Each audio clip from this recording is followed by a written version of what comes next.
Ustaz. Waalaikumsalam. Barakallah. Saya mau nanya tentang doa berbuka puasa. Mana yang harus kita pakai, Ustaz? Yang pertama, Allahumma laka sumtu dan seterusnya. Dan yang kedua, zahaba zoma'u dan seterusnya. Dari kedua di atas saya pernah membaca katanya yang sahih adalah doa yang nomor 2. Allahumma laka sumtu wa bika amantu wa ala rizqika aftartu bi rahmatika ya arhamar rahimin. Yang satu lagi, zahaba dhama'u wa batallatil uruqu wa thabatal ajru insyaallah. Kedua-duanya boleh dipakai. Yang ngomong bukan Ustadz Somad, tapi Syekh Ibnu Utsaimin, ulama Saudi Arabia. Syekh Ibnu Utsaimin pernah ditanya, Syekh, kalau mau puasa apa doanya? Pilihlah Allahumma lakas sumtu, bisa, zahabadh dhama'u, boleh. Tapi katanya status hadisnya, hadis ini dhaif, tetap boleh dipakai untuk fadail a'mal. Hadis dhaif tetap boleh dipakai untuk fadail a'mal kalau cukup 5 syarat. Pertama, bukan masalah akidah tauhid. Kedua, bukan masalah halal haram. Ketiga, tidak terkait dengan periwayat kadzab pendusta. Keempat, tidak masih bernaung di bawah hadis sahih. Kelima, untuk fadail a'mal, motivasi beramal, maka silakanlah pakai. Ini tentang masalah Allahumma lakas sumtu. Sudah saya tulis di buku 37 masalah populer. Bagi yang sudah punya, fotokopi, bagi ke masjid banyak-banyak tentang Allahumma lakas sumtu, tempel di papan pengumuman supaya umat jangan ikhtilaf hanya karena Allahumma lakas sumtu. Wallahu a'lam. Pak Ustaz, buat ibu hamil dan menyusui, bagaimana ganti puasanya? Bayar fidyah atau qada fidyah? Bagaimana pendapat jumhur ulama? Kalau ada ustadz yang ngomong ceramah, ibu hamil dan ibu menyusui qada saja. Ibu hamil qada, ibu menyusui qada. Itu dia pakai mazhab Hambali. Rata-rata ulama yang dari Saudi Arabia begitu. Syekh Abdul Aziz Ibnu Baz, Syekh Ibnu Utsaimin, Syekh Nasruddin Al-Albani, mereka ini umumnya ikut Hambali. Ibu hamil qada, ibu menyusui qada. Tapi kalau mazhab Syafi'i tidak begitu. Mazhab Syafi'i ingat baik-baik. Jika ibu tidak puasa karena dirinya, maka qada saja. Bu, jangan puasa ya, ibu ini orangnya lemas, maka dia qada saja. Tapi kalau dia tidak puasa karena ada unsur anaknya, ibu sehat tapi anak ibu ini sakit-sakitan. Kalau ada unsur anaknya, maka dia kena 2, qada plus fidyah. Saya ulang lagi, mazhab Hambali qada saja. Mazhab Syafi'i jika tidak puasa karena dirinya, qada saja. Tapi kalau ada unsur anaknya, maka qada plus fidyah. Ustadz pilih yang mana? Saya untuk keluarga saya pilih mazhab Syafi'i. Istri saya tak puasa, saya tanya, karena dirimu atau anakmu? Ini kan anak kita juga. Iya ya. Karena anak kita, maka kamu kena 2, bayar qada dan bayar fidyah. Fidyahnya bisa kubantu, tapi qadanya kau sajalah. Nah, ini tentang masalah mengqada puasa bagi ibu mengandung dan menyusui. Dari ibu ada lagi? Bu, gak ada. Cukup. Dari jamaah yang di bawah ada Pak Ustaz. Ayo silakan maju Pak Ustaz. Sebelum yang satu ini. Waalaikumsalam. Maju aja pakai mic. Dapat dulu aja. Ya, itu aja. Assalamualaikum warahmatullahi wabarakatuh. Waalaikumsalam. Ustaz, saya baca di buku 37 masalah populer, tidak semua yang tidak dilakukan Nabi itu bid'ah. Lantas contoh bid'ah berlaku yang sudah terjadi dalam saat ini seperti apa? Jika tidak dilakukan Nabi bid'ah, ini itulah yang banyak menyesat-nyesatkan orang Islam. Jika tidak dilakukan Nabi bid'ah. Pernah dilakukan Nabi? Pernah dilakukan Nabi? Pernah dilakukan Nabi? Maka saya ungkap di situ banyak sekali perbuatan yang tidak pernah dilakukan Nabi tapi dilakukan sahabat Nabi. Mana contohnya? Berzikir 1000 kali sebelum tidur malam. Siapa yang melakukannya? Abu Hurairah. Abu Hurairah sebelum tidur malam berzikir 1000 kali. Ngitungnya gimana? Alfu uqdah, disimpul tali 1000 simpul. Karena kalau pakai tangan cuma bisa 33. 33, 66, 99. Lebih daripada itu error. Maka pakai subhanallah, subhanallah, subhanallah 1000. Tunjukkan saya mana hadisnya. Apa pernah Nabi mengajarkan, hai orang beriman, sebelum tidur malam berzikirlah engkau 1000 kali. Kalau pakai kaidah tadi, kalau tidak dilakukan Nabi bid'ah, berarti Abu Hurairah masuk neraka. Karena dia berani buat zikir 1000 kali sebelum tidur malam. 2. Imam Ahmad bin Ambal salat malam 300 rakaat. Mana pernah dilakukan Nabi? Kalau itu dipakai kaedah, Imam Ahmad masuk neraka. 3. Imam Ibnu Taimiyah. Ibnu Taimiyah selesai salat subuh menghadap ke langit membaca Al-Fatihah sampai terbit matahari sebelum salat sunat Isra. Mana pernah dilakukan Nabi? Hai orang beriman, selesai salat subuh menghadaplah ke langit, baca Al-Fatihah. Menghadap ke langit, di tempat saya nampak awan, di sini menghadap ke langit nampak ibu-ibu. Mana pernah? Oleh sebab itu tidak semua mesti disyaratkan dilakukan Nabi.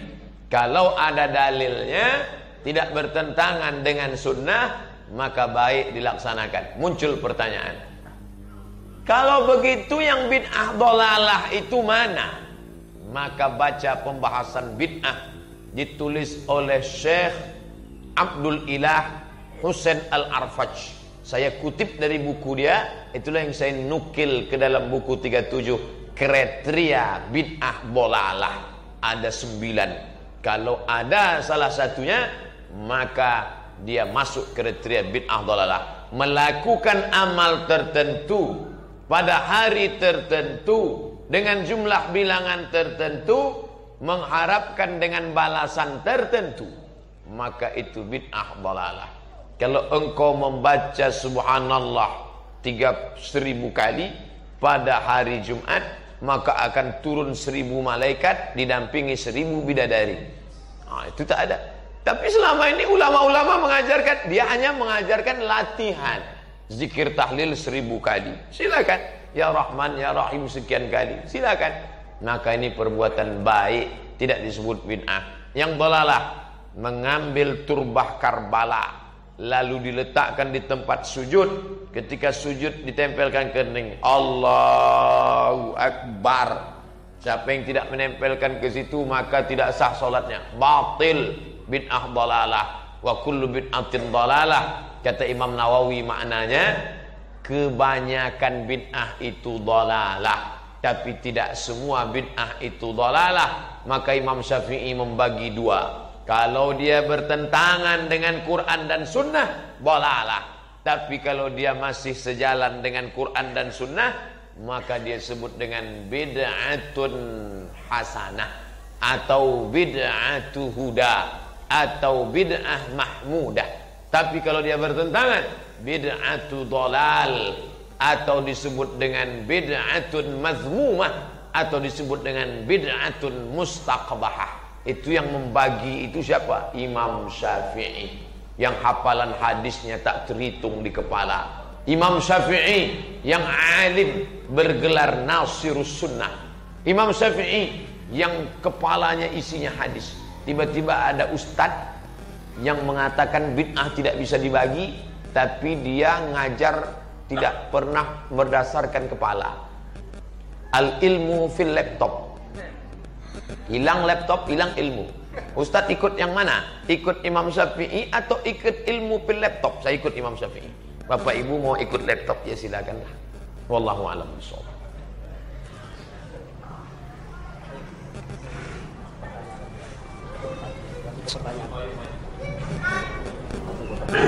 Assalamualaikum warahmatullahi wabarakatuh. Saya tanya mengenai penentuan yang 1 Ramadan, 1 Syawal, 1 Ramadan dan 1 Syawal. Tapi kadang-kadang ya seperti saudara-saudara dari Muhammadiyah, Ramadan masih 20 sudah menentukan Ramadan jatuh pada tanggal sekian. Misalnya dalam Quran itu berpuasa kamu kalau sudah berbuka dan juga berbuka kamu sudah berbuka. Ini bagaimana bisa?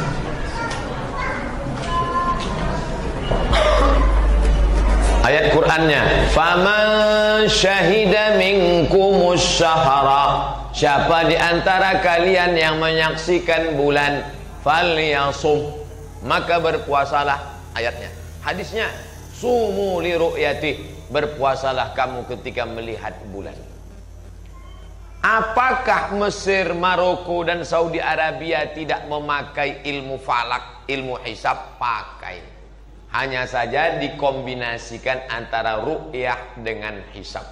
Kalau ada orang ngaku ru'yah, ternyata hisabnya tidak terpenuhi, maka ru'yahnya batil, tak betul. Disepakati 6 negara, Malaysia, Indonesia, Brunei Darussalam, Singapura, Thailand Patani Selatan, dengan Moro Filipina Muslim. 6 negara ini sepakat bahwa 2 derajat di atas ufuk baru disebut anak bulan. Kalau kurang dari 2 derajat, maka dia bukan hilal. Kalau ada orang mengaku saya ngelihat hilal, setelah diukur menurut ilmu astronomi ternyata di bawah 2 derajat, maka dia bukan hilal. Kesepakatan 6 negara. Turki lebih tinggi lagi standarnya. Turki pasang 7 derajat baru disebut hilal. Di bawah itu bukan hilal. Nah, saudara-saudara saya, kawan-kawan saya dari majelis tarjih punya ijtihad tersendiri bahwa di bawah 2 pun tetap hilal. Di situ letak persimpangannya. 0,5 pun kalau sudah terlihat maka dia sudah dianggap hilal. Disitulah letak persimpangan. Ketika kelompok ini mengatakan 2 derajat baru hilal, kalau tidak 2 derajat tidak hilal. Kata Muhammadiyah, 0,5 pun sudah dianggap sebagai hilal. Mau tak mau, suka tak suka, negara mengakomodir yang dua-dua ini. Makanya nanti Menteri Agama akan mengumumkan, saudara sekalian berdasarkan ru'yah maka besok kita puasa. Tapi bagi yang mau melaksanakan duluan silakan, dan kita saling menghormati. Tapi kalau di Mesir tidak begitu. Karena Mesir ada mufti namanya. Mufti adalah pemegang tampuk kekuasaan tertinggi dalam bidang agama. Mufti zaman saya dulu namanya Syekh Nasr Farid Wasil. 1 negara, 1 mufti, dia yang mengumumkan. Yang melawan mufti melawan negara, tangkap. Maroko lebih tegas lagi. Maroko tak ada mufti, langsung raja. Namanya Raja Muhammad VI. Anak Hasan 2, anak Muhammad 5, anak Hasan 1. Muhammad 6 pengumuman, berdasarkan penampakan anak bulan dibantu oleh hisab ilmu falak, maka besok puasa. Tertulis di konstitusi negara, la yuftin nas hatta yuftil malik. Tidak boleh orang berfatwa kalau raja belum berfatwa. Nah, jadi saya pernah hidup di negeri 2, 1 republik Mesir, 1 kerajaan yaitu Maroko. Dua-duanya tampuknya 1.